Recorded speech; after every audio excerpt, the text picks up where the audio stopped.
You're listening to a New York Jets episode of the Jacob Valk Show. He's breaking down the team's latest goings-on as only he can.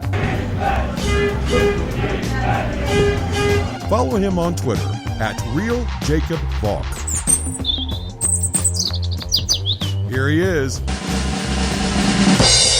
Jacob Valk. Hello,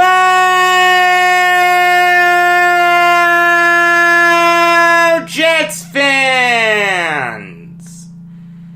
Welcome to my Week 1 recap of theirs here on the Jacob Valk Show.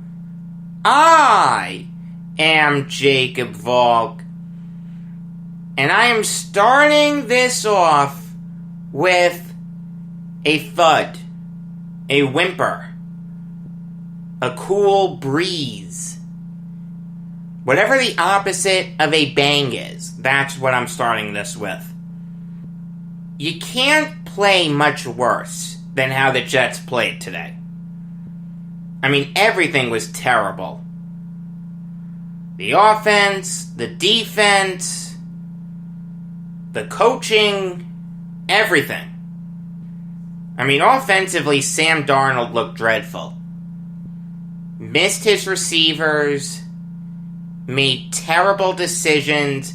His interception that he threw was something that he did early last year.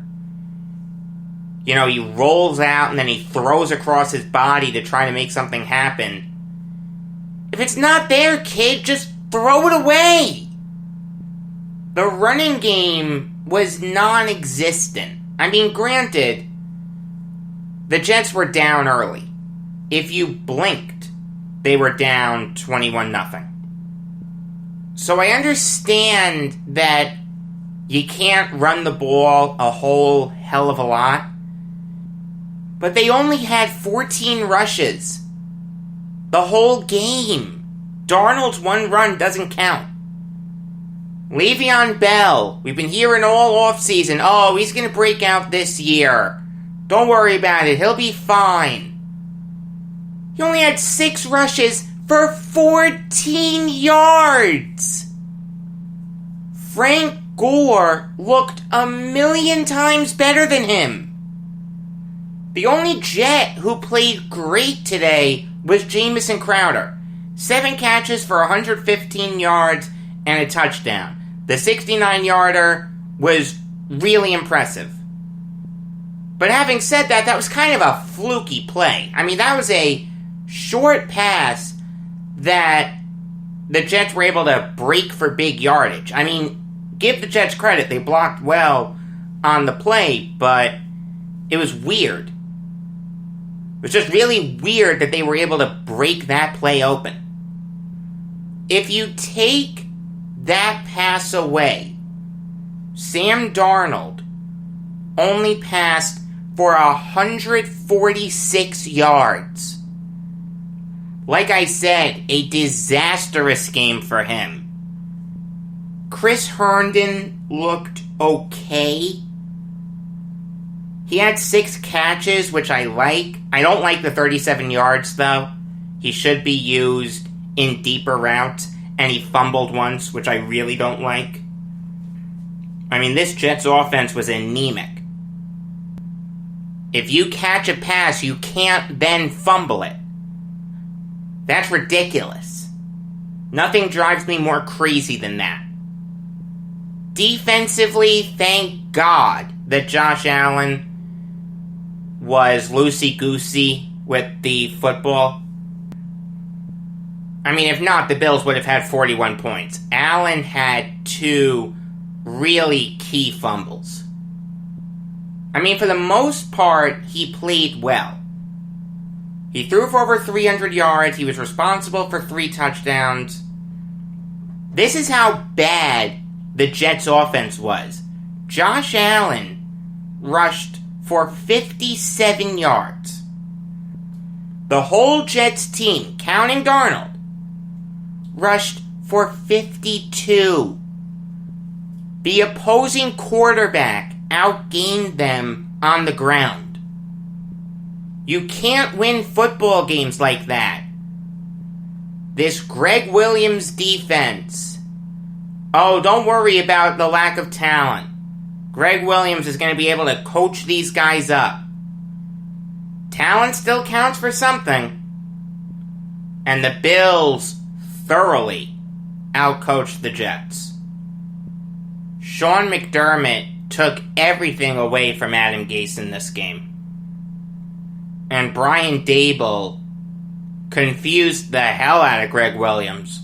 He had no idea who to key in on. Josh Allen completed multiple passes to 8 different players in this game. Give the Bills credit. They were really creative on offense.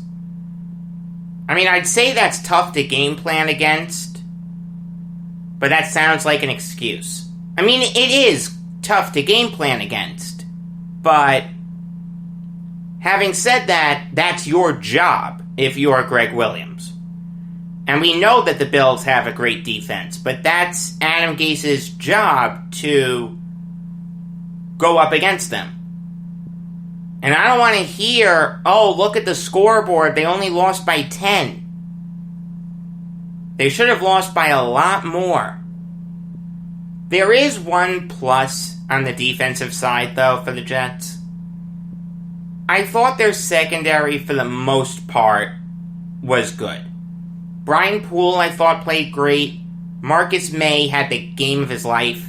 That's the best I've ever seen Marcus May play. I mean, it's not even close. Bless Austin looked great. Bradley McDougald looked great. Yes, Pierre Desir and Nate Hairston looked dreadful. And that's something the Jets are going to need to address. But there is a little bit of a positive there. But the rest of the defense was anemic. The Jets had 3 sacks today. All of them came from guys in the secondary. May with 2, Poole with 1. Quinnen Williams was dreadful. I think the guy had more penalties than he did tackles. This Jets front 7 is going to be an issue. I mean, they're shorthanded at linebacker as it is. But to make matters worse, Blake Cashman, who got the start, got hurt. So Harvey Lange had to come in.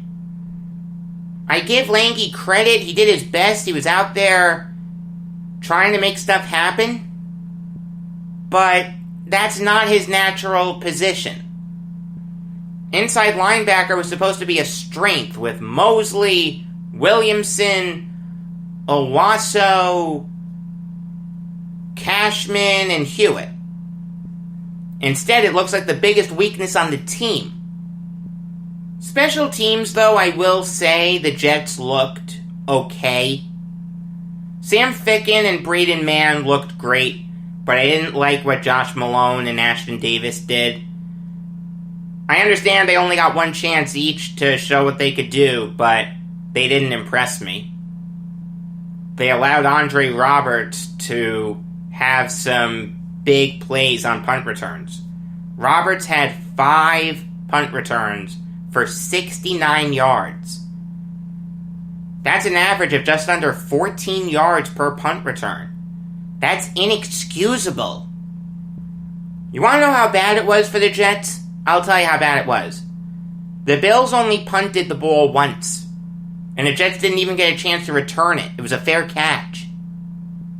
On a day where there were a bunch of upsets, the Bears coming back to beat the Lions, Washington beating the Eagles, and Gardner Minshew looking like the second coming of Mark Brunell against the Colts, the Jets couldn't pull off their own upset. And now they have to prepare to face an even better defense in the Niners. I weep for the Jets. But here's the one thing I'll say, just to give Jets fans some hope. While I know it looks really bleak now, the Jets played like garbage today, and imagine what they're going to do against a better team. It's still only one game.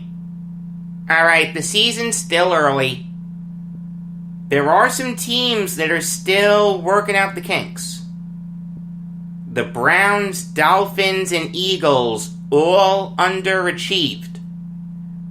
Those teams aren't going to make any drastic changes.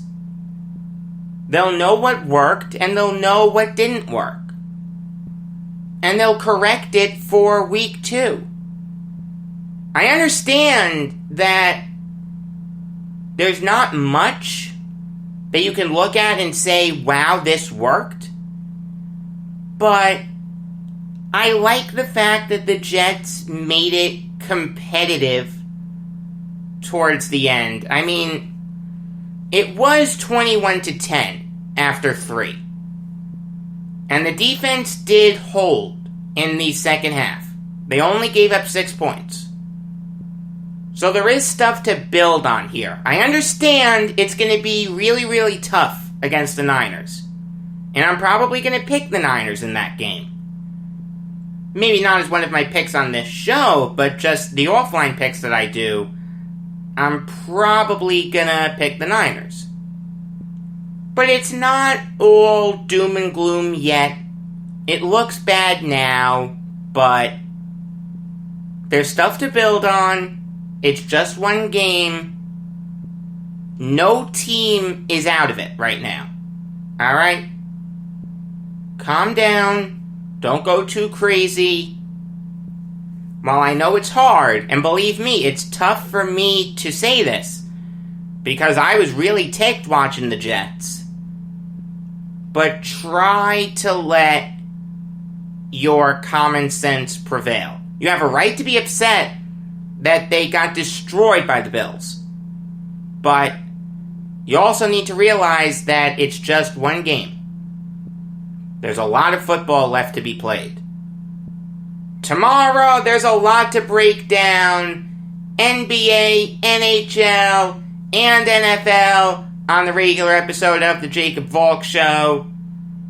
Tomorrow night, you're going to get the New York Yankees show, so you'll also get some MLB in there. Speaking of the MLB, until tomorrow, I am Jacob Valk saying, shout out to you, Alec Mills.